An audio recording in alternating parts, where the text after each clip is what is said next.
Dès les premières heures de la Seconde Guerre mondiale, Adolf Hitler comprit que son rêve d'étendre le Troisième Reich vers l'Est ne pourrait se réaliser sans un combustible vital, le pétrole. Et parmi tous les pays d'Europe, un seul détenait la clé de cette énergie, la Roumanie. Loin d'être un partenaire mineur ou un simple satellite de l'Axe, la Roumanie allait devenir le deuxième fournisseur militaire le plus important de l'Allemagne après la Wehrmacht elle-même. Grâce à ses champs pétrolifères, à ses troupes sacrifiées sur le front de l'Est et à sa loyauté idéologique envers l'anticommunisme, la Roumanie ne se contenta pas de soutenir la guerre de Hitler, elle la porta. Pourtant, sa contribution fut ensevelie dans le silence historique éclipsé par la narration allemande et soviétique. Le pays qui versa le plus de sang pour le Reich fut aussi le premier à être oublié. En 1939, alors que l'Europe observait avec inquiétude les mouvements allemands en Pologne, le renseignement militaire allemand rédigea un rapport secret. Si la Roumanie tombait sous influence soviétique ou britannique, la guerre deviendrait intenable pour le Reich. L'Allemagne produisait moins de 10% du pétrole nécessaire à sa machine de guerre.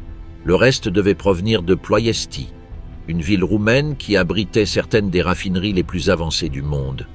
Contrairement à d'autres alliés de l'Axe, dont la participation était symbolique ou limitée, la Roumanie fournissait quelque chose qu'aucune autre nation ne pouvait offrir, du carburant pour les chars, les avions, les camions et les sous-marins. Sans ce pétrole, il n'y aurait pas eu de blitzkrieg. Mais l'engagement roumain ne se limitait pas aux ressources.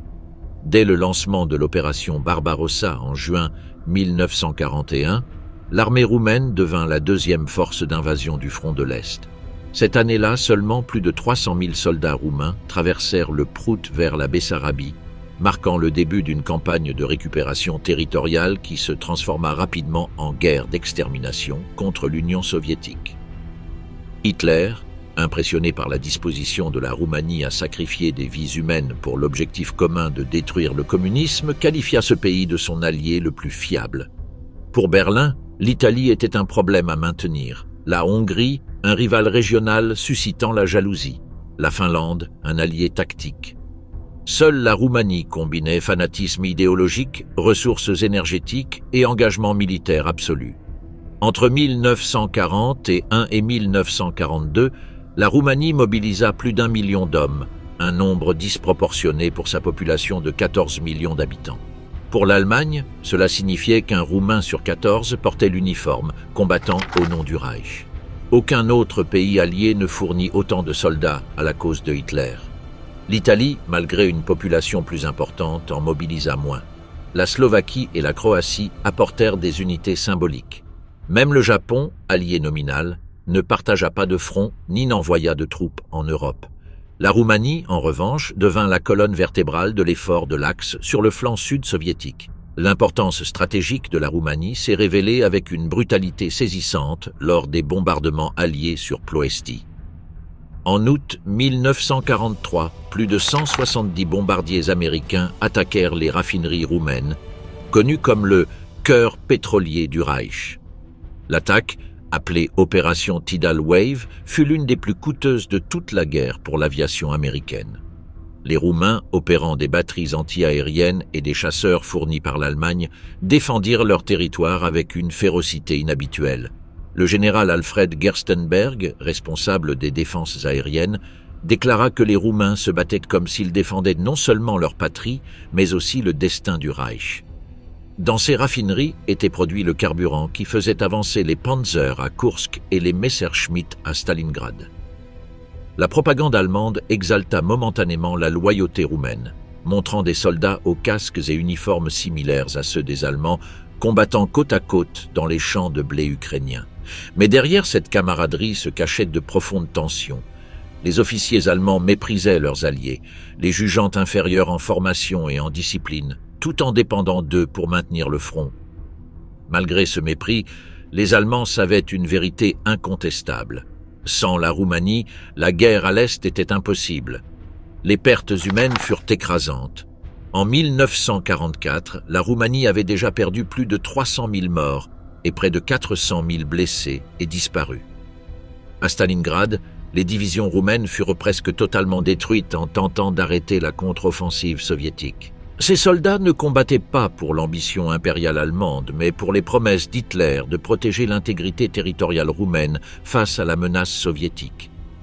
Antonescu lui-même, chef de l'État roumain, affirmait que la Roumanie ne combattait pas pour Hitler, mais pour son propre destin historique.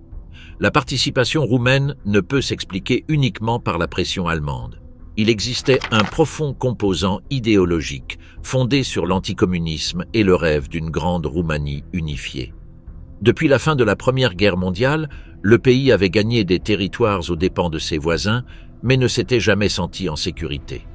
La menace soviétique sur la Bessarabie et la Bucovine, ainsi que le différend avec la Hongrie au sujet de la Transylvanie, nourrissait un sentiment de vulnérabilité que Hitler exploita magistralement. Pour les dirigeants roumains, rejoindre le Reich n'était pas un acte de soumission, mais une alliance de convenance destinée à préserver la nation. Cependant, ce sacrifice colossal ne se traduisit pas par une reconnaissance. À la fin de la guerre, la narration dominante fut celle de l'Allemagne et de l'Union soviétique. La Roumanie fut présentée comme un acteur secondaire, ayant changé de camp par opportunisme. Les alliés occidentaux ignorèrent délibérément la contribution roumaine à l'effort de guerre allemand, tandis que le régime communiste imposé par Moscou après 1945 réécrivit complètement l'histoire, transformant la Roumanie d'allié du Reich en victime du fascisme. Les cimetières militaires de Russie, d'Ukraine et de Moldavie sont remplis de croix portant des noms roumains.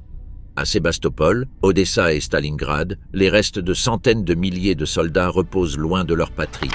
Ils moururent pour un empire étranger qui ne les considéra jamais comme égaux, mais dont la victoire dépendait de leur sacrifice. Dans l'histoire de la Seconde Guerre mondiale, la Roumanie ne fut pas un pion. Elle fut le pilier caché qui soutint la guerre d'Hitler à l'Est. Et lorsque ce pilier se brisa, le Reich commença à s'effondrer. La naissance de la Grande Roumanie après la Première Guerre mondiale. La défaite des empires centraux en 1918 ouvrit une fracture géopolitique en Europe de l'Est qui transforma la Roumanie d'un royaume périphérique en une puissance régionale inattendue. La chute simultanée de l'Empire russe, de l'Empire austro-hongrois et de l'Empire ottoman laissa un immense vide de pouvoir. Dans ce vide, les élites politiques roumaines virent une occasion historique. Unifier sous une seule couronne tous les territoires habités par des Roumains ethniques. En quelques mois, la carte fut redessinée par la force d'assemblées nationales, de plébiscites régionaux et de traités successifs qui étendirent les frontières roumaines dans toutes les directions. D'un petit pays fragmenté, la Roumanie émergea de la guerre comme la Grande Roumanie, l'état le plus vaste de son histoire moderne. En 1916, la Roumanie entra dans la Première Guerre mondiale du côté de l'Entente, cherchant à récupérer la Transylvanie, une région à majorité roumaine appartenant à l'Empire austro-hongrois. Le pari était risqué. L'armée austro-allemande envahit rapidement la Valachie et Bucarest tomba sous occupation. La cour royale se réfugia à Iași et il sembla que le royaume subirait le même sort que la Serbie. Mais avec l'effondrement du front oriental et le retrait de la Russie après la révolution bolchevique, la position roumaine se trouva suspendue entre désastre et survie. Malgré la défaite temporaire, le triomphe final de l'entente fit de la Roumanie une puissance victorieuse par traité et non par bataille. Le 27 mars 1918, le Conseil national de Bessarabie vota l'union avec la Roumanie. C'était une région d'une grande valeur stratégique, située entre le Dniestre et le Prout, appartenant à l'Empire russe depuis le début du XIXe siècle. Pour les nationalistes roumains, la Bessarabie n'était pas un territoire étranger, mais une terre volée. L'effondrement de l'Empire tsariste offrit l'occasion de la réintégrer. La décision du Conseil, bien que soutenue par des politiciens roumains et appuyée par l'armée royale, fut présentée comme un acte d'autodétermination. Ce fut la première étape concrète dans la construction de la Grande Roumanie. Le second événement survint après la dissolution de l'Empire austro-hongrois. Le 28 novembre 1918, l'Assemblée nationale de Bucovine, réunie à Cernoti, proclama l'union avec la Roumanie. Des messages de paysans, de corporations et de représentants de l'Église orthodoxe furent lus devant l'Assemblée pour légitimer l'annexion. La région, située à la frontière septentrionale, possédait un mélange ethnique complexe, roumain, ukrainien, juif, allemand et polonais. Son incorporation mit en lumière un dilemme central du nouvel État. Bien que l'idée fondatrice fût l'unité de tous les Roumains, le pays résultant avait une population profondément diverse. Le moment culminant arriva le 1er décembre 1918, lorsque l'Assemblée d'Alba Iulia, en Transylvanie, proclama l'union avec le royaume de Roumanie. La déclaration fut célébrée par des discours nationalistes, des bénédictions religieuses et une foule de délégués affirmant représenter la volonté du peuple transylvain. La région, riche en ressources minières, industrielles et agricoles, devint le cœur économique de la nouvelle Roumanie. Avec la Transylvanie, le pays doubla sa taille et sa population passa de 7 à 15 millions d'habitants. Ce fut une transformation radicale. En moins d'un an, la Roumanie s'était agrandie plus que jamais dans toute son histoire. Le traité de Trianon, signé en 1920, légitima internationalement les nouvelles frontières de la Roumanie. La Hongrie fut privée de plus des 2/3 de son territoire, perdant la Transylvanie au profit de la Roumanie. Les puissances victorieuses, en particulier la France, soutinrent explicitement le renforcement de l'État roumain afin de contenir l'avancée du bolchevisme en Europe de l'Est. Du point de vue français, la Roumanie devait être un mur anticommuniste et un allié stratégique dans la région du Danube. Cette vision géopolitique offrit aux dirigeants roumains un appui diplomatique qui consolida leurs aspirations territoriales. Cependant, la création de la Grande Roumanie apporta un défi monumental. Plus de 28% de la population n'était pas roumaine. En Transylvanie, les Hongrois formaient une puissante minorité conservant une grande partie de la propriété et des droits fonciers. En Bessarabie vivaient d'importantes communautés russes et ukrainiennes. En Bucovine, on trouvait une forte présence juive et allemande. Le nouvel État se présentait comme une patrie nationale roumaine, mais en pratique, il s'agissait d'une mosaïque ethnique. La Constitution de 1923 tenta d'établir un modèle de centralisation administrative et d'homogénéisation culturelle, provoquant des tensions croissantes entre le gouvernement de Bucarest et les périphéries. L'État roumain chercha à légitimer son expansion par une politique de roumanisation, accordant des privilèges aux Roumains ethniques au détriment des minorités. Les écoles, les tribunaux et les institutions publiques devaient fonctionner exclusivement en roumain. Des réformes agraires furent mises en œuvre pour redistribuer les terres des Hongrois et des Allemands aux paysans roumains. Ces politiques alimentèrent de profonds ressentiments, notamment en Transylvanie, où la population hongroise considérait la nouvelle administration comme une occupation. Le nationalisme roumain, au lieu de consolider une identité unifiée, intensifia les conflits internes. En même temps, l'expansion territoriale entraîna un processus de modernisation. De nouvelles lignes de chemin de fer relièrent la mer Noire aux Carpates. Bucarest devint un centre diplomatique et militaire d'une grande importance. La France et la Grande-Bretagne envoyèrent des missions économiques afin d'assurer l'accès aux ressources agricoles et minérales du pays. L'armée roumaine devint l'une des plus grandes d'Europe, bien que son équipement restât obsolète. L'image internationale de la Roumanie passa de celle d'un royaume agricole à celle d'une puissance émergente du sud-est européen. Mais avec la croissance surgirent des menaces. L'Union soviétique n'accepta jamais la perte de la Bessarabie et commença à encourager des mouvements clandestins pour déstabiliser la région. La Hongrie considéra le traité de Trianon comme un acte de mutilation nationale et jura de récupérer la Transylvanie. La Bulgarie réclama la restitution du sud de la Dobroudja. La Grande Roumanie était entourée d'ennemis attendant le moment opportun pour modifier à nouveau les frontières. Ce qui était né d'une opportunité historique après la guerre se maintenait désormais uniquement par l'équilibre diplomatique et la force militaire. L'instabilité politique et la montée de l'extrémisme. Après la fin de la Première Guerre mondiale et la proclamation de la Grande Roumanie, le pays connut une expansion territoriale sans précédent, mais cette victoire géopolitique n'apporta pas la stabilité. Au contraire, elle inaugura une période d'agitation constante.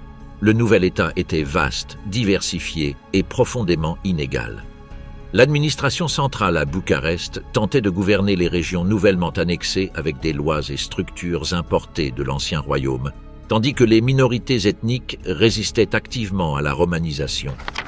Les gouvernements se succédaient les uns aux autres, chacun plus faible que le précédent. Entre 1918 et 1938, la Roumanie eut 25 gouvernements différents.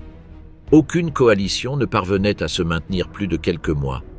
Le Parlement était un champ de bataille entre libéraux, paysans et nationalistes, tandis que la population paysanne, représentant plus de 70% du pays, vivait dans la pauvreté, isolée du système politique et profondément mécontente. La monarchie, d'abord dirigée par le roi Ferdinand Ier, puis par son fils Carol II, était formellement le garant de l'unité nationale. Mais en pratique, elle dut céder le pouvoir à des partis promettant des réformes urgentes. Les libéraux, dominants au XIXe siècle, perdirent le soutien à cause de leurs liens avec les élites urbaines et l'industrie pétrolière. Le parti paysan, représentant des millions d'agriculteurs appauvris, exigeait des réformes agraires radicales et la décentralisation. Chaque tentative de réforme se heurtait à la résistance des minorités hongroises, juives et allemandes, générant des conflits paralysant l'État. Les grèves se multiplièrent. En 1929, au cœur de la crise économique mondiale, le chômage explosa et les prix du blé, principale exportation roumaine, s'effondrèrent. Au milieu de ce chaos émergea une nouvelle force politique canalisant la frustration collective, la Garde de fer. Fondée en 1927 par Corneliu Zelea Codreanu, c'était une organisation nationaliste, orthodoxe et antisémite qui rejetait à la fois le libéralisme parlementaire et le communisme. Codreanu ne se présentait pas comme un politicien, mais comme un prophète d'une régénération spirituelle. Ses discours accusaient la classe dirigeante de trahir le sacrifice de la Grande Guerre. Il promettait de purifier la nation par une révolution morale fondée sur le sacrifice, la discipline et le martyre.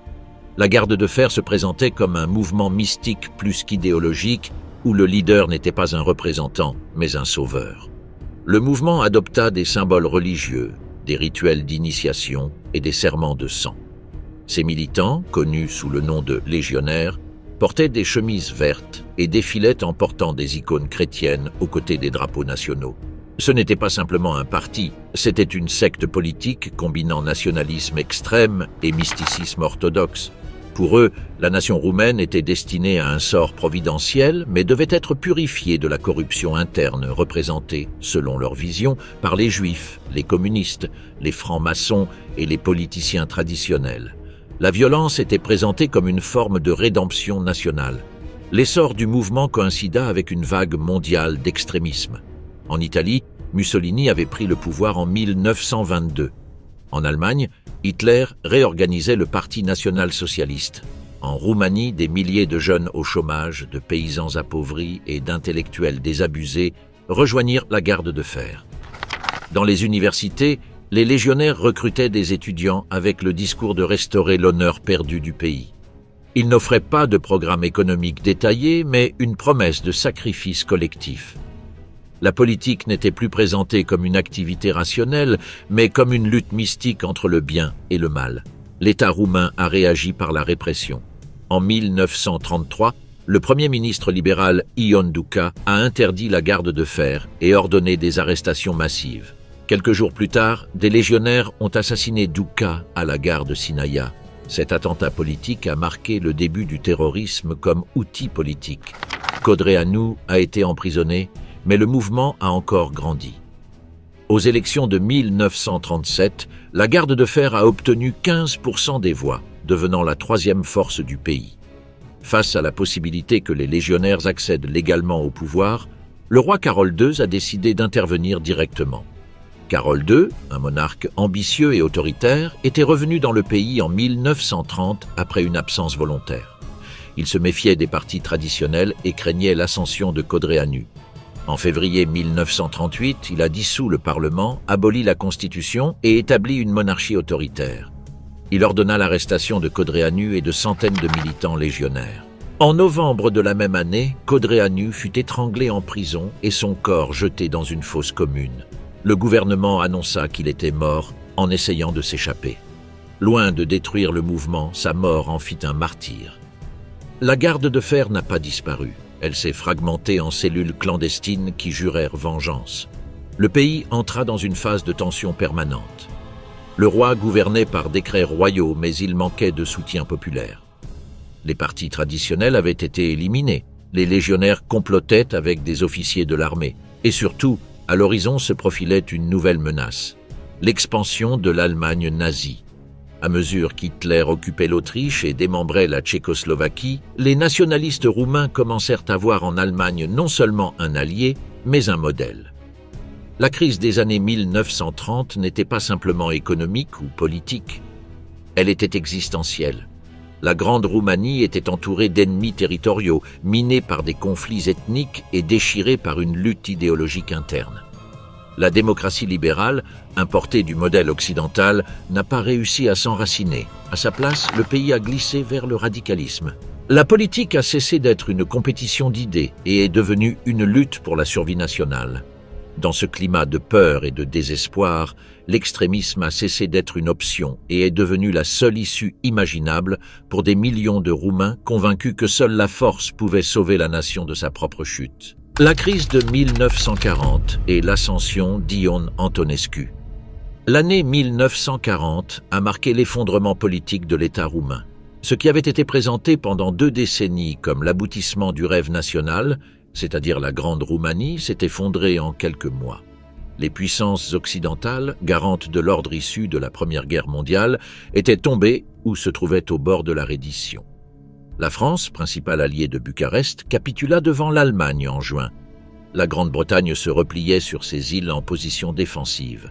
L'Union soviétique, renforcée par le pacte Molotov-Ribbentrop de 1939, exerçait une pression sur la Bessarabie. La Hongrie, soutenue par Hitler, exigeait la restitution de la Transylvanie. La Bulgarie réclamait le sud de la Dobroudja. La Roumanie, entourée d'ennemis et sans alliés internationaux, se retrouva isolée.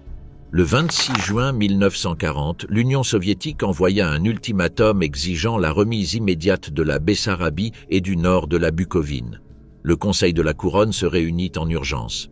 Le roi Carol II, conscient que l'armée roumaine ne pouvait résister à une offensive soviétique alors que l'Allemagne dominait l'Europe, accepta la demande. Le retrait s'effectua précipitamment. Les troupes soviétiques entrèrent dans les villes de Cernoti et Chisinau en moins de 48 heures. Les routes se remplirent de civils fuyant vers l'ouest, craignant des représailles. Sans un seul combat, la Roumanie perdit plus de 50 000 km² et près de 3,5 millions d'habitants. Le coup diplomatique eut des effets immédiats sur la stabilité interne. La population percevait le retrait comme une trahison. Les partis politiques blâmaient le roi. L'armée exigeait une enquête. La garde de fer profita de la crise pour dénoncer la décadence du régime corrompu. En juillet, la Hongrie présenta à Berlin et Rome une revendication formelle sur la Transylvanie. Hitler et Mussolini convoquèrent les représentants roumains et hongrois à Vienne pour résoudre le différend.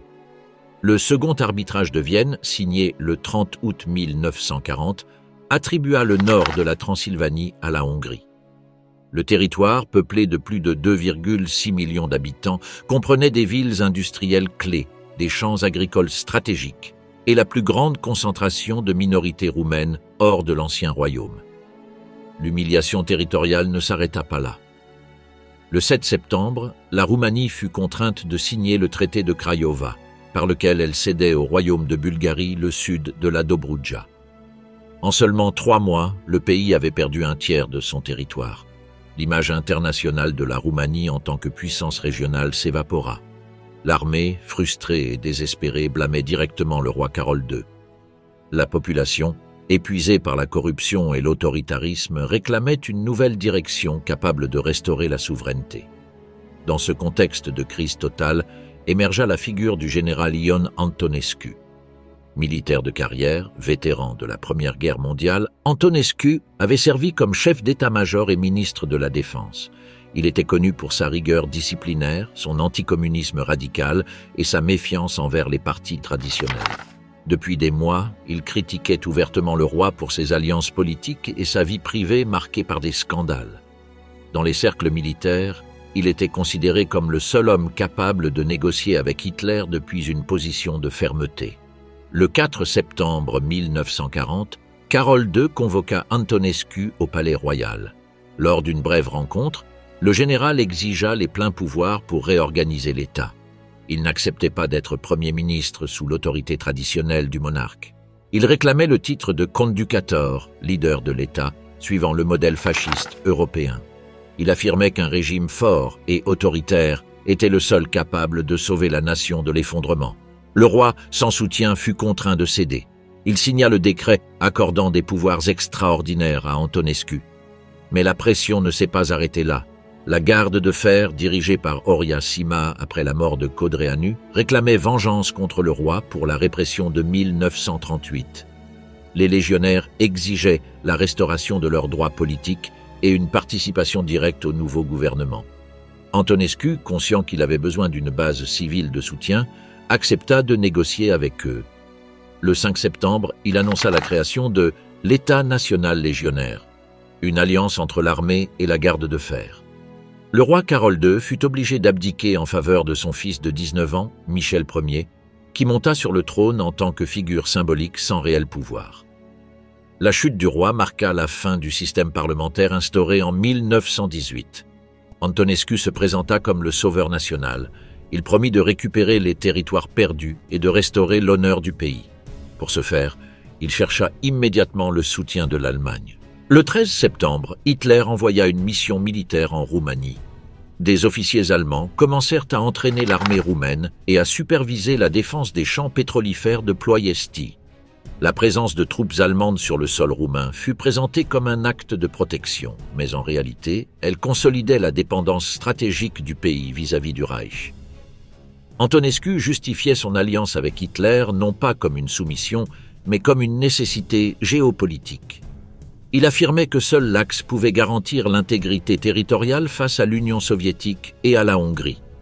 Il croyait que l'Allemagne gagnerait la guerre et que la Roumanie, en tant qu'alliée la plus fidèle, recevrait des compensations territoriales. Selon cette logique, il entreprit une réorganisation complète de l'État. Il dissout les partis politiques, centralisa l'administration, imposa la censure et remit à la garde de fer le contrôle des ministères clés. Le nouveau régime se présentait comme la synthèse du nationalisme militaire et de la révolution sociale. L'alliance avec Hitler et l'entrée dans l'Axe, l'arrivée des troupes allemandes sur le territoire roumain en septembre 1940 a marqué le début d'une nouvelle étape dans la politique étrangère du pays. Pour la première fois de son histoire moderne, la Roumanie permettait la présence permanente de forces militaires étrangères, sans l'intermédiation de traités multilatéraux. Officiellement, leur rôle était de protéger les champs pétrolifères de Ploiesti contre une éventuelle offensive soviétique. La réalité était autre, cela signifiait la subordination stratégique de la Roumanie au Troisième Reich. Ion Antonescu comprit que le destin du pays était irrémédiablement lié au succès ou à l'échec de l'Allemagne. Sur cette base, il commença un alignement rapide sur l'idéologie de l'Axe et les objectifs militaires d'Hitler. Le 23 novembre 1940, la Roumanie signa le pacte tripartite, devenant formellement membre de l'Axe aux côtés de l'Allemagne, de l'Italie et du Japon. Le document fut signé en présence de l'ambassadeur allemand Wilhelm Fabricius et des représentants du gouvernement fasciste italien. Cet acte symbolisait une transformation géopolitique. La Roumanie cessait d'être un État neutre ou indécis pour devenir un allié militaire d'Hitler. L'adhésion ne fut pas imposée par la force, mais demandée par Antonescu, convaincu que seule une alliance explicite lui garantirait des garanties territoriales et une place dans le nouvel ordre européen que l'Allemagne construisait. Hitler accorda à la Roumanie un rôle fondamental au sein de l'Axe. Elle n'était pas seulement un fournisseur de pétrole, elle constituait le bouclier méridional contre l'Union soviétique. La Wehrmacht établit des missions permanentes pour former l'armée roumaine selon les standards allemands. Des divisions furent organisées, la doctrine tactique allemande introduite et des armes modernes envoyées, notamment des canons anti-aériens et des véhicules blindés. Le pétrole roumain devint le carburant stratégique le plus surveillé du Reich. Les raffineries de Ploiesti commencèrent à produire sous la supervision d'ingénieurs allemands, tandis que les convois ferroviaires transportaient les barils directement vers l'Ukraine, la Pologne et la Prusse orientale. L'alliance ne se limitait pas au domaine militaire. Au niveau diplomatique, la Roumanie adopta la rhétorique anticommuniste du Reich et s'engagea à coopérer dans la lutte idéologique contre l'Union soviétique. Antonescu déclara publiquement que sa mission historique était de protéger l'Europe du bolchevisme et plaça la Roumanie comme bastion de l'antisémitisme d'État. La garde de fer, initialement incluse dans le gouvernement, exigeait des mesures radicales contre la population juive, l'accusant de collaborer avec les soviétiques et de contrôler l'économie nationale. Des lois d'exclusion furent promulguées, des biens confisqués et les droits civils de plus de 700 000 juifs roumains restreints. L'alignement idéologique avec le nazisme provoqua une réaction internationale immédiate. La Grande-Bretagne rompit ses relations diplomatiques avec Bucarest le 1er février 1941. Les États-Unis, encore neutres, condamnèrent les politiques antisémites et commencèrent à inclure la Roumanie dans leur liste de pays sous influence nazie. Dans les Balkans, le renforcement soudain de la Roumanie modifia l'équilibre régional. La Hongrie, également membre de l'Axe, voyait avec méfiance toute tentative roumaine de récupérer des territoires perdus. La Bulgarie, récemment favorisée par le traité de Craiova, adoptait une position attentiste. Dans ce contexte de tensions multiples, l'Allemagne s'érigea en arbitre suprême, contrôlant les conflits territoriaux pour préserver la cohésion de l'Axe. Sur le plan interne, l'alliance avec le Reich a généré un conflit entre Antonescu et la Garde de fer. Les légionnaires exigeaient d'accélérer la révolution nationale, d'éliminer complètement les minorités et d'établir un régime fasciste total. Antonescu, bien qu'il partageât l'autoritarisme et l'antisémitisme, privilégiait la discipline militaire et la centralisation étatique. Il considérait que le chaos interne mettrait en péril la confiance d'Hitler. À la fin de 1940, le gouvernement national légionnaire commença à se fracturer. Les légionnaires prirent des usines, confisquèrent des propriétés et encouragèrent des lynchages. L'État se trouva en situation de double pouvoir. La tension atteignit son paroxysme en janvier 1941. La Garde de fer, convaincue qu'Hitler favoriserait son leadership, organisa un coup d'État. Des affrontements armés éclatèrent à Bucarest. Les légionnaires attaquèrent des commissariats, occupèrent des bâtiments publics et pillèrent des propriétés juives dans une vague de violence qui dura 3 jours. Antonescu répondit en mobilisant l'armée. Il demanda un soutien direct à Hitler, qui envoya des troupes allemandes pour sécuriser les champs pétrolifères et soutenir l'autorité du Conducator. Le coup légionnaire fut écrasé. Des milliers de militants furent arrêtés ou exécutés. Le 14 février 1941, Antonescu déclara dissous l'État national légionnaire.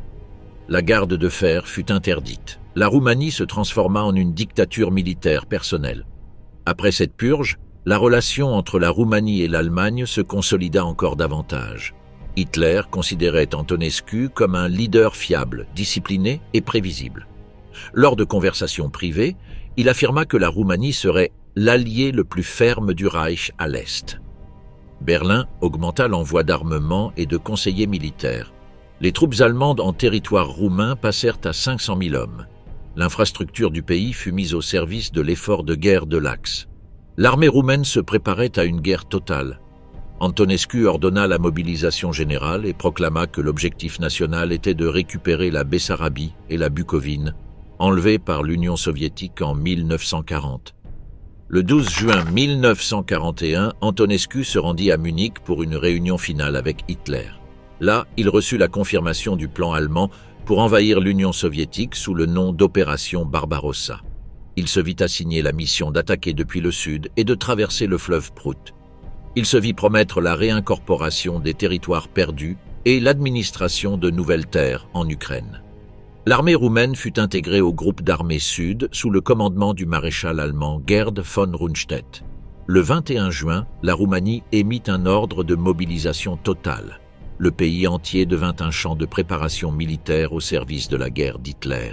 Le 22 juin 1941, à 3h15 du matin, l'artillerie roumaine ouvrit le feu sur les positions soviétiques sur le fleuve Prout. Commençait la plus grande campagne militaire de l'histoire russe moderne et la Roumanie avançait comme la deuxième armée envahissante du front de l'Est, derrière l'Allemagne. La purge de la Garde de fer. L'alliance entre Ion Antonescu et la Garde de fer est née par nécessité tactique et non par affinité idéologique absolue. Après son accession au pouvoir en septembre 1940, Antonescu comprenait qu'il avait besoin du soutien massif des légionnaires pour consolider son autorité face à la crise territoriale et à la pression de l'Allemagne. Cependant, dès le premier jour, les deux projets étaient incompatibles. Antonescu représentait l'ordre militaire, la discipline hiérarchique et l'État centralisé. La Garde de fer aspirait à une révolution nationale d'ordre mystique, fondée sur la violence de rue, l'antisémitisme radical et la mobilisation des masses fanatisées. Ce qui avait commencé comme une coalition se transforma rapidement en duel pour le pouvoir absolu. L'État national légionnaire, proclamé le 14 septembre 1940, accordait à la garde de fer le contrôle de plusieurs ministères clés, dont l'Intérieur. Ces milices patrouillaient dans les rues, contrôlaient les usines et organisaient des rassemblements publics massifs où était exaltée la figure du capitaine martyr Corneliu Zelea Codreanu. Ion Antonescu, bien que conducateur de l'État, se trouvait entouré de forces qui n'obéissaient pas à la chaîne de commandement traditionnelle. La garde de fer agissait comme un État parallèle. Elle dictait des arrestations, confisquait des propriétés juives sans autorisation gouvernementale et organisait des patrouilles armées indépendantes de l'armée. Hitler observait la situation avec prudence. Il appréciait la loyauté d'Antonescu, mais aussi le zèle idéologique des légionnaires. À Berlin, on s'attendait à ce que la Roumanie devienne un État fasciste organique, similaire à l'Allemagne nazie. Cependant, les rapports envoyés par la mission diplomatique allemande alertaient sur le chaos administratif provoqué par les légionnaires. La production pétrolière diminuait à cause des grèves et des confiscations illégales. Les relations avec les entrepreneurs allemands étaient affectées par l'incertitude juridique. Pour Hitler, l'efficacité stratégique était prioritaire. La garde de fer commençait à devenir un problème. À l'automne 1940, la violence a escaladé. En novembre, les légionnaires assassinèrent l'économiste et ancien Premier ministre Nicolae Iorga, figure respectée internationalement. Quelques jours plus tard, Virgil Maggearu, leader du Parti national paysan, fut assassiné. La vague d'attentats secoua la classe dirigeante. Antonescu ordonna l'arrestation des auteurs, mais la garde de fer répondit en occupant des bâtiments publics et en exigeant l'amnistie totale pour ses militants. La relation entre les deux pouvoirs devint insoutenable. Le point de rupture arriva en janvier 1941. La garde de fer, convaincue que l'Allemagne soutiendrait un gouvernement pleinement fasciste, organisa une insurrection armée. Le 21 janvier, un soulèvement éclata à Bucarest. Les légionnaires occupèrent des commissariats, bloquèrent les routes et appelèrent la population à se lever contre Antonescu. Le ministère de l'Intérieur, contrôlé par eux, publia des communiqués proclamant le début de la deuxième révolution nationale. Pendant 3 jours, les rues de la capitale furent le théâtre de pillages et d'exécutions. Des propriétés juives furent incendiées. Dans l'abattoir de la ville, les légionnaires assassinèrent des dizaines de civils dans un acte de terreur rituel. Antonescu réagit avec détermination. Il convoqua l'état-major, déclara l'état de siège et informa directement Hitler que la Roumanie était au bord de l'effondrement. Le Führer prit une décision stratégique. Il soutiendrait Antonescu. Le Reich ne pouvait permettre que le deuxième fournisseur de pétrole tombe dans une guerre civile. Le 23 janvier, des unités de la Wehrmacht stationnées dans le pays se déployèrent autour de Ploiesti et Bucarest, protégeant les installations stratégiques et assurant le Conducator que l'Allemagne n'interviendrait pas pour sauver les légionnaires. L'armée roumaine a lancé une offensive intérieure. Des chars, Renault FT et des troupes motorisées ont avancé sur les points occupés. Les milices légionnaires, mal organisées et sans soutien logistique, ont été vaincues en moins de 72 heures. Le 24 janvier, Antonescu annonça à la radio que l'ordre avait été rétabli.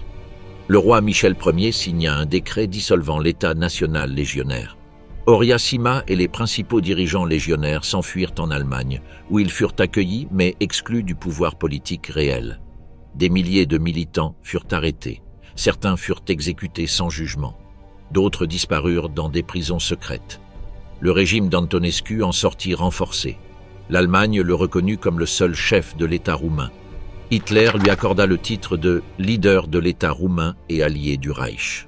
À partir de ce moment, la Roumanie devint une dictature militaire directe sans intermédiaires idéologiques. Antonescu instaura l'État du Conducator, basé sur le modèle allemand du Führerprinzip, mais avec un contrôle absolu de l'armée et de l'administration civile. La purge de la garde de fer ne signifiait pas la fin du fascisme en Roumanie. Elle signifiait son institutionnalisation sous commandement militaire. Les politiques antisémites furent renforcées. L'idéologie nationaliste et l'alignement total avec l'Axe furent maintenus. Mais la composante révolutionnaire et mystique du mouvement légionnaire fut éliminée. L'obéissance au Reich devint la doctrine officielle de l'État. L'appareil gouvernemental fut réorganisé pour la guerre totale. L'armée roumaine commença des manœuvres conjointes avec la Wehrmacht. Le pays entier se préparait pour la campagne que Hitler considérait décisive, l'invasion de l'Union soviétique. Ion Antonescu, sans rivaux internes, considéra que le destin de son régime se définirait non pas au Parlement, ni dans les rues de Bucarest, mais sur les champs de bataille de l'Est. La sécurité de son pouvoir dépendait du succès militaire aux côtés d'Hitler et de l'engagement total de la Roumanie dans la guerre contre le bolchevisme. Dans les quartiers généraux de l'armée roumaine, des ordres furent donnés pour mobiliser 3 armées complètes. Dans les gares, les trains commencèrent à transporter les troupes vers la frontière avec l'Union soviétique, où attendaient les divisions du groupe d'armées sud. Ion Antonescu se rendit personnellement aux positions du front roumain où le 21 juin 1941, il donna l'ordre final de combat. L'opération Barbarossa, la guerre de la Roumanie. Le 22 juin 1941, à 3h15, Ion Antonescu ordonna à l'armée roumaine d'ouvrir le feu sur les positions soviétiques sur le fleuve Prout. Par cet ordre commençait la participation formelle de la Roumanie à l'opération Barbarossa. La décision n'était pas une simple adhésion au plan allemand, mais l'exécution d'une stratégie nationale, récupérer la Bessarabie et le nord de la Bucovine, perdu l'année précédente après l'ultimatum soviétique. Antonescu définissait la guerre comme une campagne de libération nationale et émit une proclamation à l'armée, signalant que la mission était de restaurer l'intégrité territoriale de la Roumanie. Pour Hitler, la Roumanie n'était pas seulement un allié, elle était le principal soutien militaire du flanc sud du front oriental. L'armée roumaine mobilisa plus de 325 000 hommes dans la première phase de la campagne, organisée en 3e et 4e armées. Ces forces furent intégrées sous le commandement du groupe d'armées sud-allemand, dirigé par le maréchal Gerd von Rundstedt. La coordination opérationnelle fut établie dans les bases militaires de Iași et Roman, où officiers allemands et roumains tracèrent les lignes d'avancée vers le Dniestre. Les objectifs étaient clairs. Traverser la frontière du Prout, chasser les forces soviétiques de la Bessarabie et de la Bucovine et sécuriser l'accès aux rivières stratégiques pour de futures opérations vers l'Ukraine. L'offensive débuta par un intense bombardement d'artillerie, suivi d'attaques aériennes sur les aérodromes soviétiques. Les troupes de l'armée rouge, surprises par l'ampleur de l'attaque, se replièrent de manière désordonnée. Les divisions de montagne roumaines avancèrent dans les Carpates orientales, tandis que les unités d'infanterie traversaient les terrains marécageux du Prout. Le commandement soviétique, déconcerté par la rapidité de l'avance, émit des ordres contradictoires contribuant à l'effondrement initial du front. La 4e armée roumaine traversa le fleuve en plusieurs points à l'aide de ponts mobiles et de barges, sous un feu ennemi constant. Antonescu suivait personnellement le déroulement de l'opération depuis son quartier général à Iași. Il exigeait des rapports toutes les heures et communiquait directement avec les commandants de division. Pour lui, l'avancée n'était pas seulement militaire, mais politique.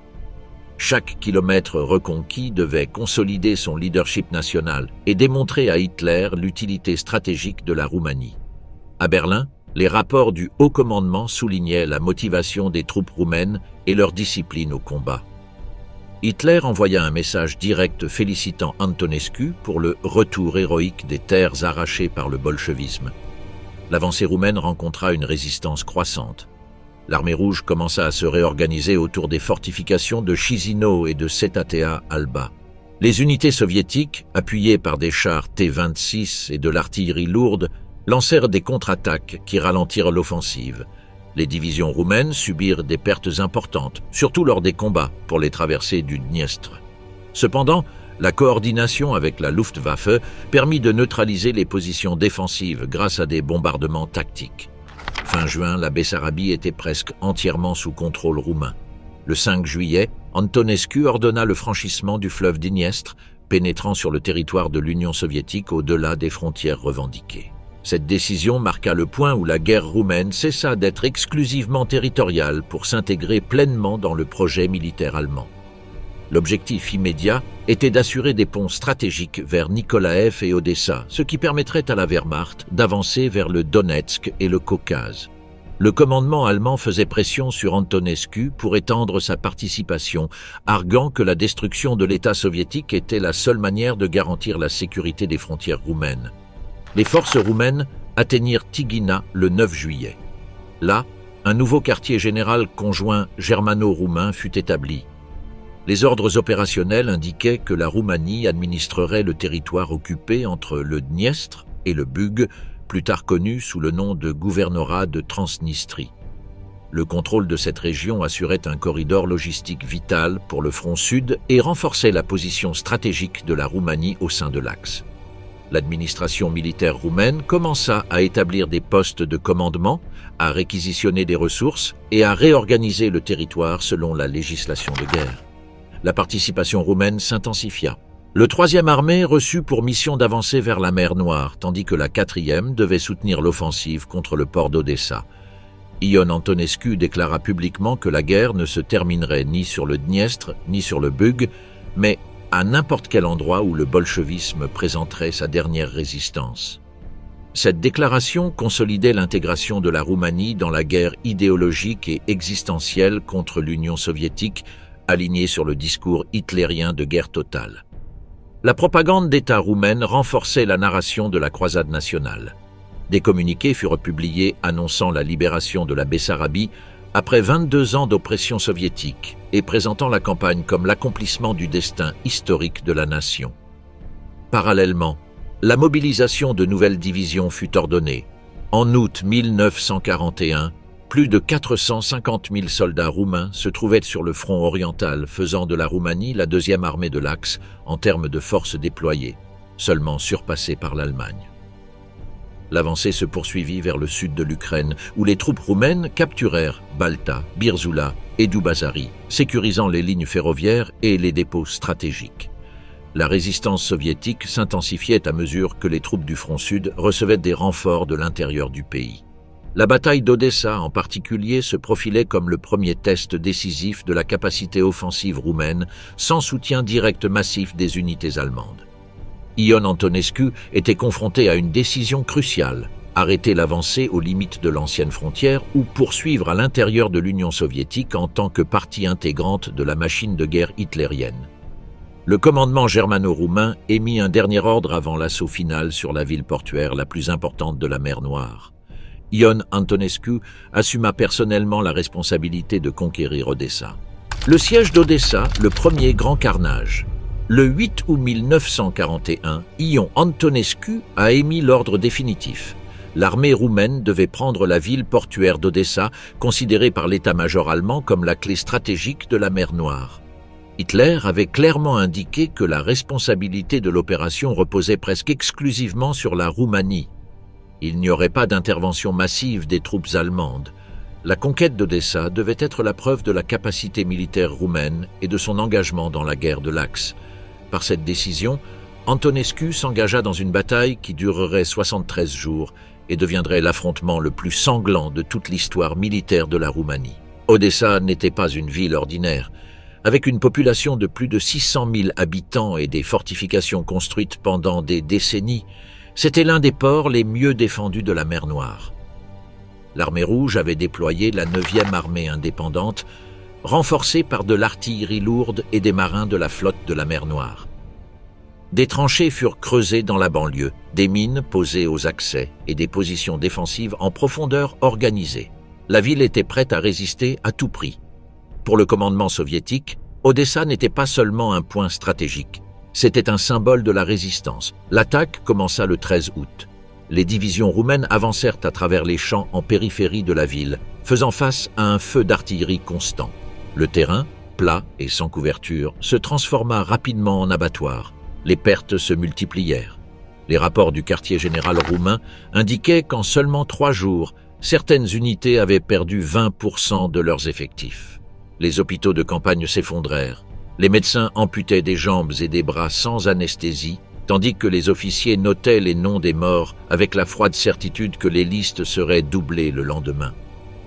Antonescu ordonna d'intensifier l'attaque. Il considérait qu'un repli compromettrait le prestige national et mettrait en doute la valeur de la Roumanie comme alliée du Reich. La 4e armée, sous le commandement du général Nicolae Siuperka, lança une série d'assauts frontaux contre les défenses soviétiques. Les forces roumaines réussirent à pénétrer la première ligne, mais furent arrêtées dans la banlieue par des contre-attaques soviétiques soutenues par le feu naval depuis la mer. La flotte de la mer Noire bombardait les positions roumaines avec une précision dévastatrice. Les pertes humaines atteignirent des chiffres sans précédent. Le 24 août, Les pertes dépassaient 27 000 hommes entre morts, blessés et disparus.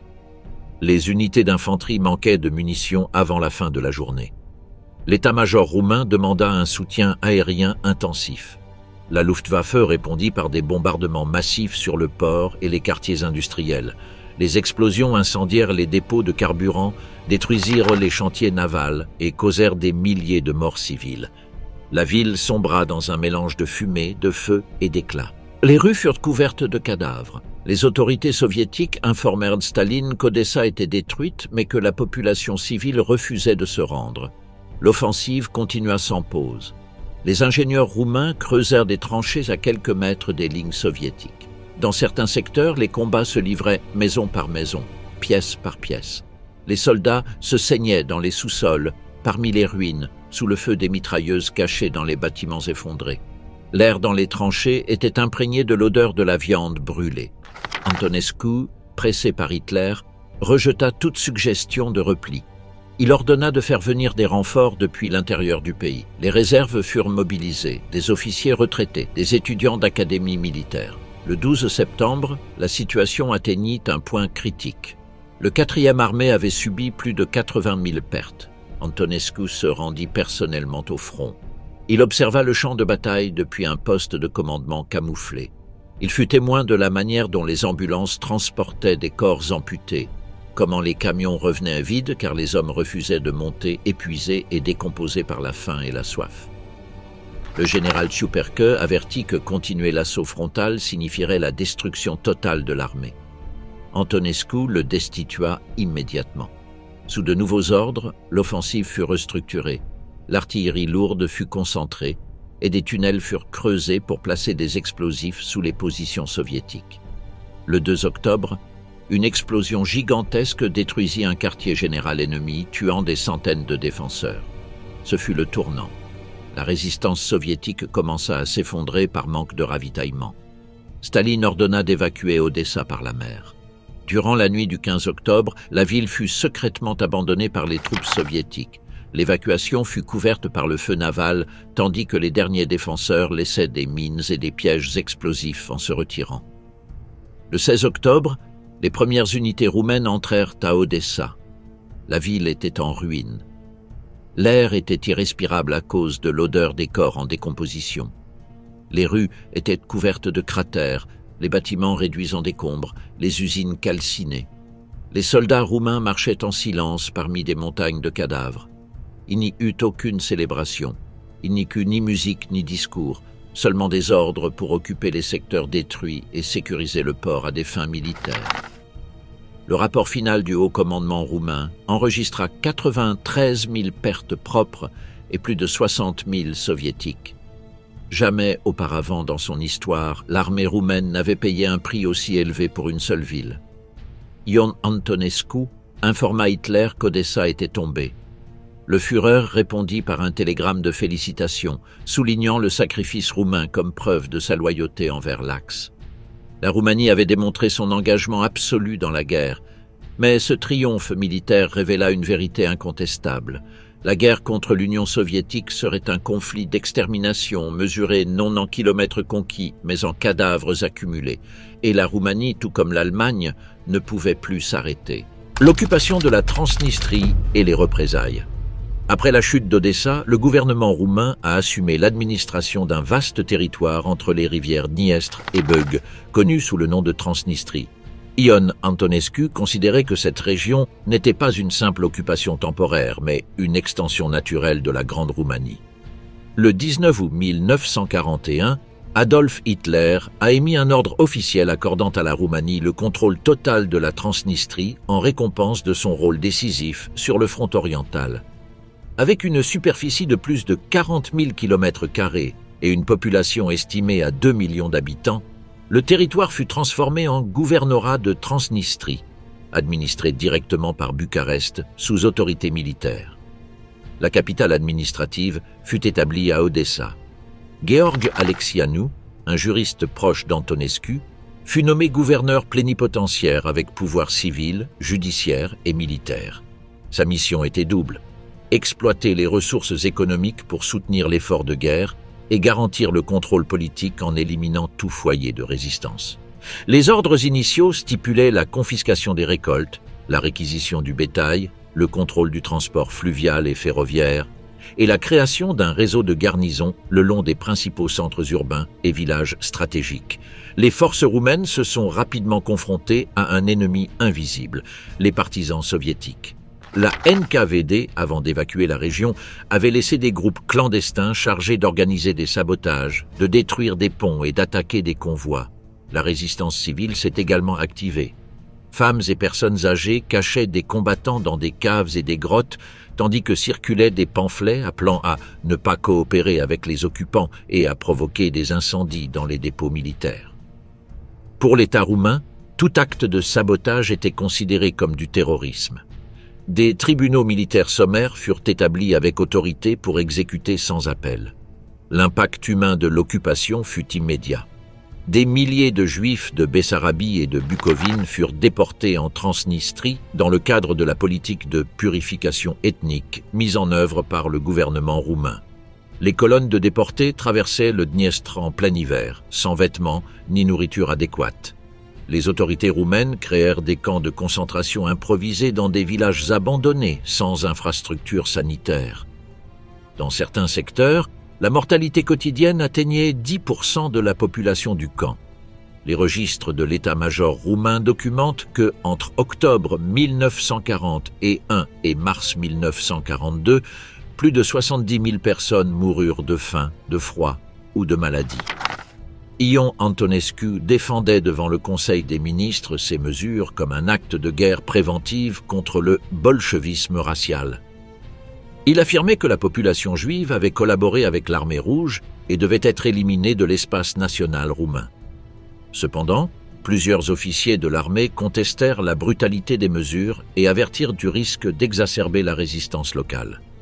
Le général Constantin Vasiliu fut l'un des rares à suggérer la modération, mais son rapport fut ignoré.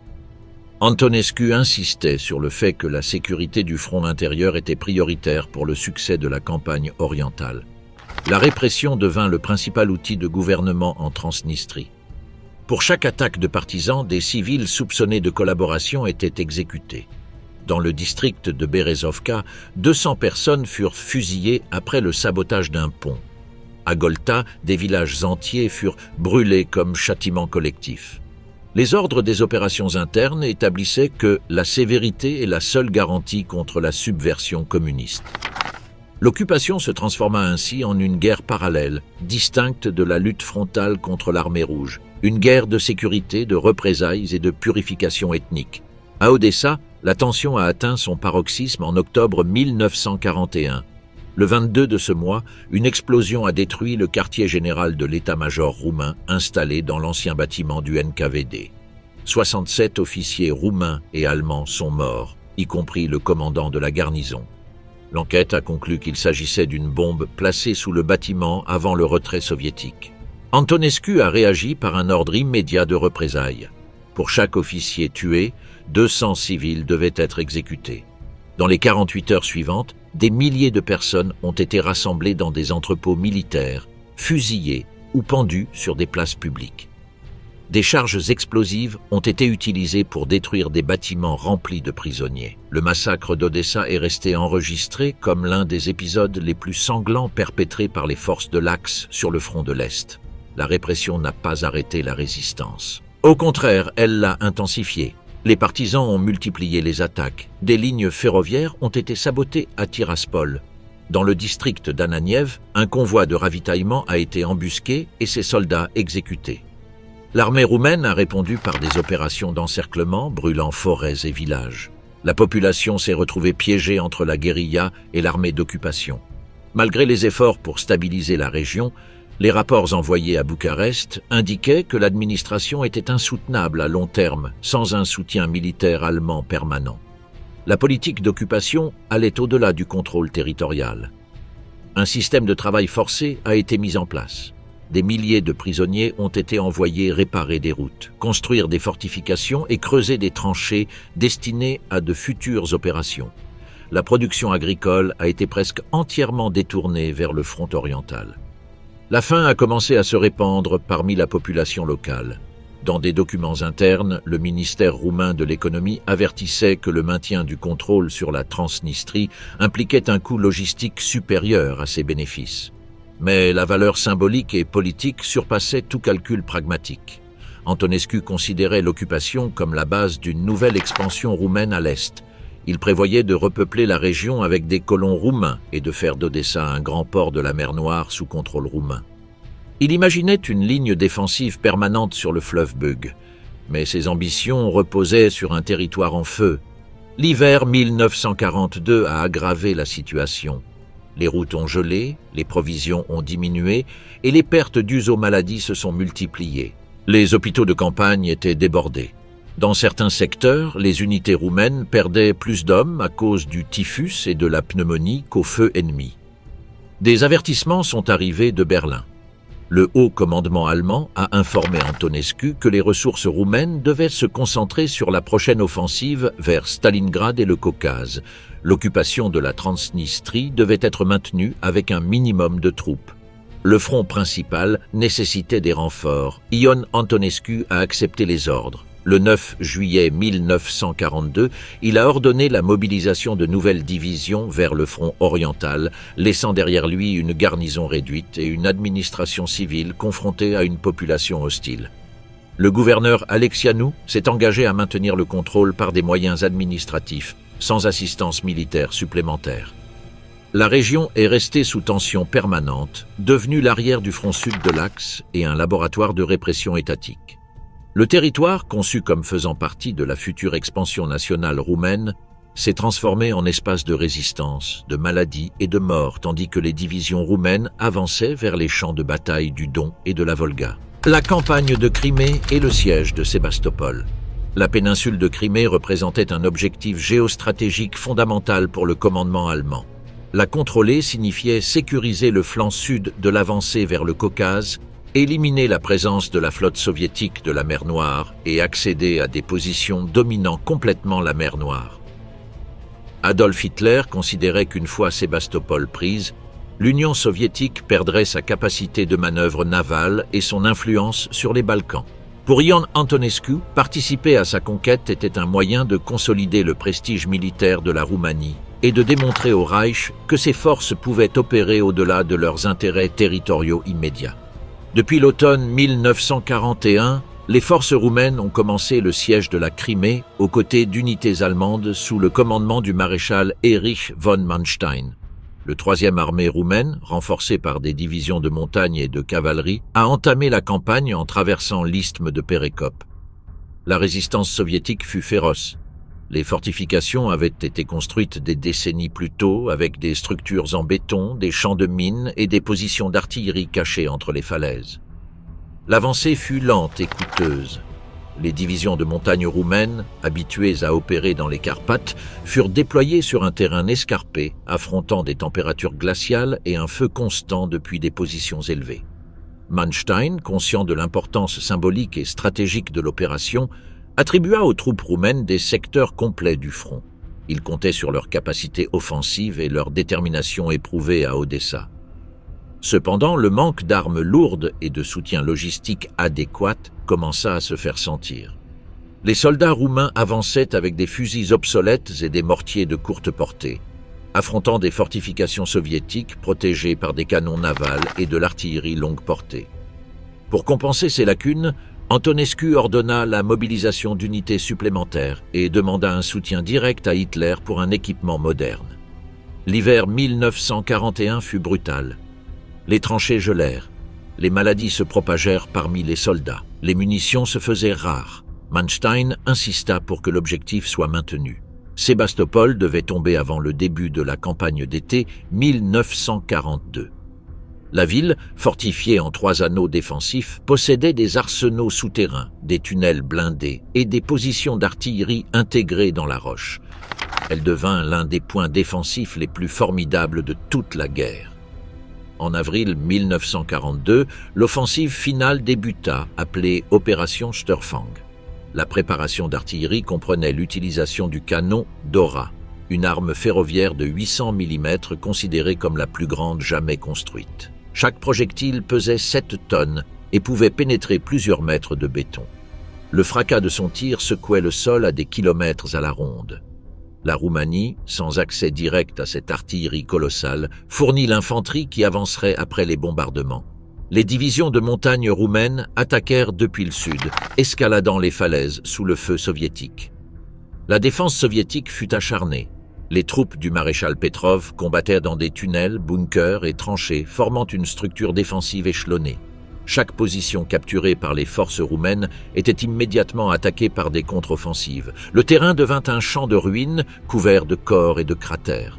Les unités roumaines infligeaient des pertes à l'ennemi, mais en subissaient de manière égale ou supérieure. L'usure atteignit des niveaux alarmants. Les rapports du haut commandement roumain indiquaient que certaines divisions avaient perdu plus de 50% de leurs effectifs après 2 semaines de combat. Ion Antonescu donna des ordres directs de tenir les positions à tout prix. Il considérait qu'une retraite serait interprétée par Hitler comme un signe de faiblesse nationale. Les troupes roumaines, épuisées, poursuivirent l'avancée. Dans certains secteurs, elles combattaient au corps à corps, utilisant des grenades à main et des baïonnettes dans des galeries souterraines. Les soviétiques, retranchés dans la forteresse Maxim Gorki et sur le Malakoff-Kourgan, résistaient avec une détermination fanatique. La Luftwaffe effectua plus de 20 000 sorties de bombardement pendant la campagne, larguant des tonnes d'explosifs. La ville se transforma en une mer de feu. En juin, les lignes soviétiques commencèrent à s'effondrer. Les réserves s'épuisaient. Le manque de ravitaillement devint critique. Manstein ordonna l'attaque finale. Les troupes roumaines du premier corps d'armée de montagne progressèrent vers le nord de la ville, tandis que des divisions allemandes encerclèrent les dernières enclaves. L'artillerie lourde détruisit les dernières positions défensives. Le 29 juin, les troupes roumaines hissèrent leur drapeau aux côtés du drapeau allemand sur le mont Sapin. Sébastopol était tombé. La résistance soviétique prit fin officiellement le 4 juillet 1942 après les derniers combats sur la presqu'île de Chersonèse. Le rapport final du haut commandement de l'Axe enregistra la capture de plus de 100 000 prisonniers soviétiques. Toute la Crimée passa sous contrôle germano-roumain. Ion Antonescu proclama que la Roumanie avait prouvé sa capacité en tant que puissance militaire européenne. Cependant, le prix fut dévastateur. Les forces roumaines subirent plus de 24 000 morts et des dizaines de milliers de blessés pendant la campagne. De nombreuses divisions furent opérationnellement détruites. Les pertes furent si élevées que plusieurs bataillons durent être fusionnés pour rester au combat. La victoire à Sébastopol consolida temporairement le prestige d'Antonescu auprès d'Hitler. Manstein loua publiquement la performance roumaine, soulignant la discipline de ses unités de montagne. Mais dans les rapports internes allemands, un problème récurrent était signalé, la pénurie d'armement moderne et le besoin constant de soutien allemand. Les troupes roumaines avaient fait preuve de bravoure, mais dépendaient de la logistique du Reich pour soutenir des opérations prolongées. Pourtant, la route vers le Caucase restait ouverte. Hitler convoqua Antonescu à son quartier général à Rastenburg. Il l'informa que la prochaine phase de la guerre nécessiterait un effort encore plus grand. L'objectif n'était plus seulement de récupérer les territoires perdus ou de sécuriser la Crimée. Il fallait détruire complètement la capacité industrielle soviétique et s'emparer des champs pétrolifères du Caucase. Pour cela, la Roumanie devait mobiliser toutes ses ressources humaines disponibles. À Bucarest, le ministère de la Défense émit un nouvel ordre de mobilisation générale. À Sébastopol, tandis que les derniers prisonniers soviétiques étaient conduits vers des camps improvisés, les unités roumaines recevaient de nouvelles coordonnées pour se déplacer vers le nord, en direction des rives du Don, où se préparait la bataille la plus décisive de toute la guerre pour l'Axe. Le point culminant, l'expansion de l'engagement roumain. Au début de 1942, la Roumanie n'était plus un partenaire marginal aux obligations limitées. Elle était devenue le deuxième pilier militaire de l'Axe à l'Est. La détermination d'Ion Antonescu à lier le destin national au succès allemand se traduisit par une politique de mobilisation massive, de transfert continu de troupes vers le front et une réorganisation totale de l'économie et de l'administration pour soutenir la guerre.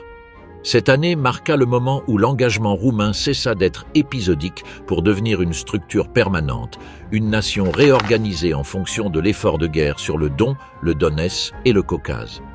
L'expansion de l'engagement roumain avait plusieurs aspects. militaire, logistique, politique et économique. Sur le plan militaire, les autorités de Bucarest entreprirent la mobilisation de centaines de milliers d'hommes. De nouvelles divisions d'infanterie, des brigades de cavalerie mécanisée et des unités de montagne furent formées à la hâte dans les camps d'entraînement. Les casernes se remplirent de conscrits jeunes et de vétérans revenant des crises de 1940 à 41. Les académies militaires accélérèrent les promotions. De jeunes officiers furent propulsés à des commandes de régiments sans l'expérience habituelle. La formation accélérée, combinée au manque de matériel moderne, limita dès le départ la capacité opérationnelle de ces troupes. Sur le plan logistique, la Roumanie fut vidée pour remplir les chars allemands. Les locomotives fumantes transportèrent du pétrole de Ploiești vers l'ouest et le sud. Des wagons chargés de munitions, de vivres et de pièces détachées circulaient jour et nuit. Le chemin de fer devint l'artère vitale de l'effort. Autour de lui s'organisa l'économie nationale. Les industries textiles et métallurgiques furent reconverties pour produire uniformes, pièces et vivres.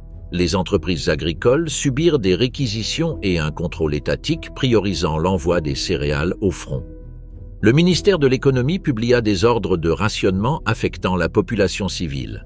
Pain rationné, restrictions de carburant et limites de transport. La vie civile fut subordonnée au calendrier militaire. Politiquement, l'expansion de l'engagement renforça la figure d'Antonescu et éroda encore davantage tout vestige de pluralisme. L'appareil d'État devint un instrument de guerre totale. Censure renforcée, contrôle strict de la presse et propagande omniprésente glorifiant le sacrifice. Le Parlement n'existait pas en tant que véritable forum de débat. Les décisions de mobilisation et de réquisition étaient prises dans les bureaux du conducator. Antonescu, dans ses discours officiels, lia la survie de la nation à la nécessité de persister jusqu'à la victoire finale contre le bolchevisme. Tout désaccord était qualifié de trahison. L'intégration opérationnelle avec l'Allemagne s'est approfondie. Des officiers de la Wehrmacht ont occupé des postes de liaison dans les casernes roumaines. Les plans d'offensive étaient élaborés sur des tables conjointes. La coordination de l'artillerie et de l'aviation devenait de plus en plus dépendante de la machine logistique et aérienne allemande. Sur le front, les ordres combinés demandaient aux divisions roumaines d'assumer des secteurs de ligne et des fonctions de garde à l'arrière, tandis que les formations allemandes menaient les assauts les plus lourds. Pourtant, dans les secteurs assignés à la Roumanie, il était exigé de maintenir l'initiative offensive. Prendre et tenir des positions, gérer les territoires occupés et protéger le flux de ravitaillement jusqu'au cœur de l'offensive générale. L'ampleur de l'engagement est devenue évidente lors de la préparation de la campagne d'été 1942. La Roumanie a mobilisé des troupes pour l'offensive vers le Caucase et les opérations à Stalingrad, envoyant des corps d'armée chargés de soutenir des flancs entiers du groupe d'armées du Sud. La décision politique d'Antonescu était claire. La Roumanie démontrerait sa valeur non seulement en récupérant des territoires perdus, mais aussi en risquant hommes et moyens dans les initiatives stratégiques du Reich. En conséquence, les forces roumaines ont vu leurs responsabilités s'élargir, protéger le flanc droit dans la steppe, sécuriser les lignes logistiques et occuper des territoires avec des fonctions de garnison de plus en plus étendues. Le coût humain de cette expansion a été immédiat et brutal. Les chiffres des pertes accumulées en 1942 reflétaient un pays épuisé. Des divisions entières décimées, des régiments inopérants faute de remplacement, des hôpitaux de campagne saturés de blessés qui ne reviendraient jamais au front. À l'arrière, des familles entières recevèrent la nouvelle de la perte d'un père, d'un fils ou d'un frère. Dans de nombreux villages, les tombes sans nom complet se multipliaient. L'État, cependant, continuait de prioriser la rapidité sur la récupération. Les remplaçants étaient envoyés au front avec un équipement incomplet. Les convalescences étaient raccourcies, les permissions annulées. L'économie domestique s'est fracturée. L'industrie roumaine ne pouvait soutenir simultanément la production civile et militaire sans détérioration. Les marchés noirs proliféraient, les paysans vendaient clandestinement du bétail pour subsister. L'exode rural vers les villes, motivé par la recherche de travail dans les ateliers de guerre, a engendré des tensions sociales que le régime a affrontées par la répression et le contrôle policier. Le sentiment national, initialement mobilisateur, s'estompa face à l'épuisement matériel et moral d'une société voyant sa jeunesse consommée sur des fronts lointains. Sur l'échiquier international, l'expansion de l'engagement roumain eut des effets contradictoires. D'une part, Elle renforça la position de négociation d'Antonescu à Berlin. La Roumanie était considérée comme un allié indispensable dont la loyauté devait être récompensée par un soutien logistique et des garanties territoriales. D'autre part, la dépendance croissante au Reich devenait plus visible. Sans soutien allemand, les capacités roumaines étaient limitées. La sécurité de Ploesti, colonne vertébrale économique, dépendait en grande partie de la protection aérienne et des convois escortés par les troupes allemandes. Le paradoxe devint évident. Plus la contribution roumaine était grande, plus sa subordination à la politique stratégique allemande était forte. Alors que les divisions roumaines avancèrent vers le sud et enregistraient des succès tactiques, la réalité stratégique commençait à montrer des fissures. Les approvisionnements arrivaient en retard, les lignes ferroviaires étaient dégradées par le sabotage et les bombardements, et le manque de pièces de rechange provoquait des pannes de blindés et de véhicules. Pourtant, Antonescu ordonna de nouvelles mobilisations et envoya davantage d'unités au front, convaincu que la résistance prolongée du Troisième Reich pouvait encore soutenir une victoire décisive à l'Est. Stalingrad, le désastre total. Le 19 novembre 1942, l'opération soviétique Uran a commencé. La contre-attaque qui allait changer le cours de la guerre à l'Est et sceller le sort de l'armée roumaine. Alors que la 6e armée allemande combattait dans Stalingrad, rue par rue, le haut commandement soviétique lança 2 grandes offensives enveloppantes contre les flancs, soutenues presque exclusivement par des troupes roumaines. La 3e armée roumaine, déployée au nord de la Volga, et la 4e armée roumaine, positionnée au sud, manquaient d'armes anti-chars modernes, de transports mécanisés et de soutien aérien suffisant. Les rapports envoyés à Hitler et à Antonescu quelques semaines plus tôt avertissaient du danger. « Nous sommes exposés ». Aucune réponse ne fut donnée. L'encerclement soviétique se referma en moins de 72 heures. L'attaque initiale fut exécutée par les fronts de Rokossovski et Yeryomenko, soutenus par plus de 800 chars T-34. Les divisions roumaines résistèrent avec de l'artillerie légère et des canons anti-chars de 37 mm, incapables de pénétrer le blindage soviétique. Les positions cédèrent rapidement.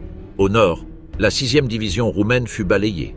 Au sud, la 20e division se désintégra sous le feu. Les communications s'effondrèrent. Le haut commandement roumain rapporta que le front s'était évaporé. Le 22 novembre 1942, les pointes de l'attaque soviétique se rejoignirent à Kalash, fermant l'encerclement sur 300 000 soldats de l'Axe, dont plus de 150 000 Roumains. Depuis Bucarest, Antonescu insista pour maintenir les positions. Il considérait qu'une retraite signifiait abandonner l'alliance avec Hitler. Cependant, le désastre était irréversible. Les divisions roumaines, qui n'étaient pas prises au piège, tentèrent de se frayer un chemin, mais elles furent isolées dans des poches qui furent détruites une par une. Le premier corps d'armée roumain résista sur la rivière Chir, avec des pertes supérieures à 60%. La 5e division, encerclée près de Raspopinskaya, combattit pendant 3 jours sans ravitaillement avant d'être anéantie. L'ampleur de l'effondrement fut sans précédent dans l'histoire militaire roumaine. En moins de 2 semaines, la 3e armée cessa d'exister comme force opérationnelle. Sur ces 228 000 hommes initiaux, à peine 12 000 parvinrent à s'échapper de l'encerclement. La 4e armée subit un sort similaire. Sur 75 000 hommes, plus de la moitié furent tués ou capturés. Le nombre total de soldats roumains faits prisonniers dépassa 110 000. Les conditions de captivité furent brutales. Seuls environ 8 000 reviendraient vivants à la fin de la guerre. Les forces allemandes, incapables de briser l'encerclement, restèrent piégées à Stalingrad. Hitler interdit toute tentative de retraite. Il ordonna à la 6e armée de résister jusqu'à la dernière cartouche. Les Roumains ne faisaient pas partie du noyau assiégé, mais leurs restes combattaient en marge de l'encerclement ou étaient envoyés sur des positions improvisées, mal équipées, pour freiner la marée soviétique. L'armée roumaine, au bord de l'effondrement, ne put se reconstituer avant le cycle offensif suivant. Pour le commandement roumain, Stalingrad ne fut pas seulement une défaite militaire, ce fut le moment où l'illusion stratégique que l'Axe pouvait vaincre l'Union soviétique se brisa. Le moral national s'effondra. Les hôpitaux de campagne se remplirent de soldats mutilés, avec des soins médicaux limités. Les familles commencèrent à recevoir des télégrammes annonçant la mort ou la disparition de pères, maris et enfants. L'ampleur de la catastrophe révéla que la guerre n'était plus une campagne de reconquête, mais un cul-de-sac. Ion Antonescu ordonna un rapport détaillé à l'état-major. Le document, présenté en janvier 1943, concluait que l'armée roumaine n'était pas en mesure de tenir le front sans un soutien matériel massif du Reich. À Berlin, Hitler exigea un engagement plus important. Il ignora les pertes subies et demanda de nouvelles divisions. La Roumanie, sans réserve stratégique, fut obligée de mobiliser ses dernières classes de conscrits. Le désastre de Stalingrad marqua le point culminant de l'engagement roumain. À partir de ce moment, la guerre ne se livrerait plus pour étendre les frontières, mais pour éviter la destruction totale de l'État. L'effondrement du régime d'Antonescu. La défaite de Stalingrad provoqua un effondrement structurel du régime d'Ion Antonescu. Pour la première fois depuis 1941, la guerre cessa d'être perçue à Bucarest comme une entreprise nationale d'expansion et commença à être considérée comme une menace directe pour la survie de l'État. L'opinion publique, nourrie jusqu'alors par la propagande du régime, fut confrontée à des chiffres de pertes impossibles à cacher. Des dizaines de milliers de soldats morts ou disparus, des familles entières plongées dans l'incertitude et des villes bombardées par l'aviation soviétique. Le pacte avec l'Allemagne n'était plus vu comme une garantie de sécurité, mais comme la cause principale de la tragédie. L'impact politique fut immédiat. Au sein de l'élite dirigeante apparurent des fissures.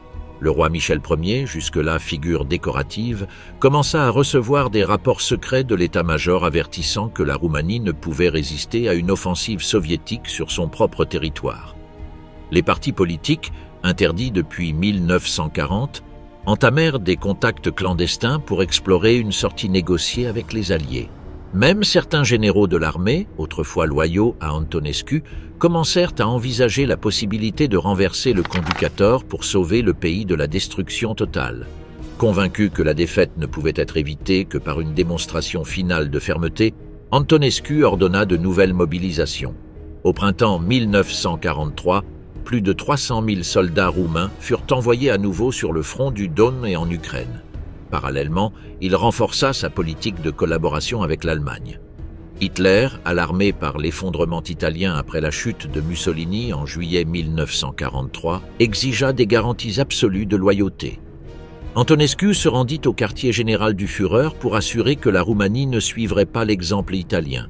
Il promit de maintenir le front jusqu'au dernier homme. La réponse allemande fut d'envoyer davantage de troupes pour protéger les champs pétrolifères et non pour renforcer les lignes roumaines en recul. Sur le front intérieur, la situation empirait. La faim s'étendait dans les villes. L'inflation atteignit des niveaux records. Le trafic ferroviaire fut interrompu par des bombardements alliés qui commencèrent à attaquer directement des objectifs en Roumanie. Le 1er août 1943, l'opération Tidal Wave frappa Ploiesti avec plus de 170 bombardiers américains. Les raffineries brûlèrent pendant des jours. Le cœur pétrolier du Reich avait été touché. La Roumanie n'était plus un lieu sûr pour l'effort de guerre allemand.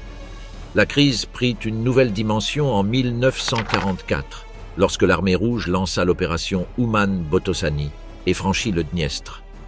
Les troupes soviétiques entrèrent sur le territoire roumain en mars. Les défenses s'effondrèrent. La 4e armée roumaine fut encerclée et détruite. Les villes de Iași et Chișinău furent occupées. Les forces allemandes se retirèrent précipitamment vers l'ouest, entraînant les restes de l'armée roumaine. Les civils entreprirent l'exode. Des colonnes interminables de réfugiés remplirent les routes. La guerre était arrivée chez eux. Le gouvernement d'Antonescu, de plus en plus isolé, tenta de chercher une issue diplomatique. Des contacts secrets furent établis avec les alliés occidentaux via la Turquie et la Suède. Le ministre des Affaires étrangères, Mihai Antonescu, se rendit à Ankara pour explorer la possibilité d'un armistice conditionnel. La réponse fut claire. Les Alliés ne négocieraient pas avec la Roumanie tant qu'elle resterait sous le commandement d'Ion Antonescu et continuerait à combattre aux côtés de l'Allemagne. La seule option viable était un changement de régime. À Bucarest, le roi Michel Ier et un groupe d'officiers et de politiciens ont commencé à planifier la destitution du Conducator. L'armée roumaine n'était plus disposée à mener la guerre du Reich sur son propre territoire. Le 20 août 1944, l'Union soviétique lança l'offensive de Jassy-Chisinau, détruisant de manière irréversible les défenses roumaines. L'armée allemande, incapable de tenir le front, se retirait de manière désordonnée. La structure de commandement germano-roumaine s'effondra. Ion Antonescu refusa de capituler. Il ordonna de résister, affirmant que la Roumanie devait continuer à se battre pour éviter l'occupation soviétique. Son gouvernement avait perdu la capacité politique de décider. Ses ordres ne trouvaient plus d'obéissance dans les secteurs clés de l'armée, ni à la cour. Au palais de Bucarest, le roi prit la décision finale. Le coup du roi Michel et le changement de camp. Le 23 août 1944, alors que les troupes soviétiques pénétraient déjà profondément en territoire roumain et que la Wehrmacht était en pleine retraite, le roi Michel Ier convoqua Ion Antonescu au palais royal sous prétexte de discuter de la situation militaire. Antonescu arriva convaincu qu'il était encore possible de résister aux côtés de l'Allemagne. Il avait l'intention de réorganiser le front dans les Carpates et d'établir une ligne défensive avec des unités allemandes repliées depuis l'Est. Il croyait compter sur l'obéissance de l'armée et sur la protection d'Hitler. Il ne se doutait pas qu'à l'intérieur du palais se préparait la fin de son régime. Dans la salle du trône, Antonescu présenta son plan de résistance. Le roi écouta en silence et, à la fin, demanda sa signature sur un document ordonnant la cessation immédiate des hostilités et le début des négociations avec les Alliés. Antonescu refusa. Il affirma qu'une reddition signifierait la destruction de l'État roumain et son occupation par l'Union soviétique. Il insista sur le fait que le seul espoir était de maintenir l'alliance avec l'Allemagne, même si la situation militaire était désespérée. Le roi se leva et fit un signe. Antonescu fut arrêté par des officiers loyaux cachés derrière une porte latérale. En quelques minutes, l'homme qui avait gouverné avec un pouvoir absolu fut renversé au nom de la monarchie. Simultanément, les unités militaires de Bucarest, déjà engagées dans le plan du roi, prirent les ministères, les stations de radio et les points stratégiques. Le gouvernement d'Antonescu fut dissous. Mihai Antonescu, vice-premier ministre, fut également arrêté. À 22 heures, le roi Michel Ier apparut à la radio nationale. Dans un bref communiqué, il annonça que la Roumanie avait cessé les hostilités contre l'Union soviétique et rejoignait les Alliés pour expulser les forces allemandes de son territoire. Il déclara illégale la présence de troupes allemandes dans le pays et ordonna à l'armée roumaine de se retourner contre la Wehrmacht. La réaction allemande fut immédiate. Hitler, surpris par la trahison de son allié le plus fidèle à l'Est, ordonna l'occupation totale de la Roumanie. Les troupes du Reich, présentes dans le pays, reçurent l'ordre de prendre Bucarest et de capturer le roi. Cependant, l'armée roumaine avait déjà reçu des instructions claires, désarmer toutes les unités allemandes présentes. Dans les rues de la capitale et au croisement ferroviaire, des affrontements commencèrent. Pour la première fois depuis le début de la guerre, des soldats roumains tiraient sur les Allemands. En quelques jours, plus de 50 000 soldats allemands furent capturés. La Luftwaffe bombarda Bucarest les 24 et 25 août, causant des centaines de morts civiles. Les forces roumaines répondirent en abattant des avions ennemis avec l'artillerie anti-aérienne. Le front politique avait changé. La Roumanie s'alignait désormais sous le commandement de l'armée rouge. La capitulation fut signée avec l'Union soviétique le 12 septembre 1944. À partir de ce jour, les troupes roumaines commencèrent à combattre sous direction soviétique contre l'Allemagne, la Hongrie et les forces de l'Axe en Transylvanie et dans les Carpates. Le changement de camp ne sauva pas la Roumanie de l'occupation. Bien que le pays déclarât la guerre à l'Allemagne, l'armée rouge traversa le Prut et installa son quartier général à Bucarest. La présence soviétique fut légitimée par ce nouvel alignement militaire. Le roi, bien que reconnu nominalement, perdit tout pouvoir effectif. Les officiers communistes revinrent de l'exil et commencèrent à occuper des postes clés dans le nouveau gouvernement.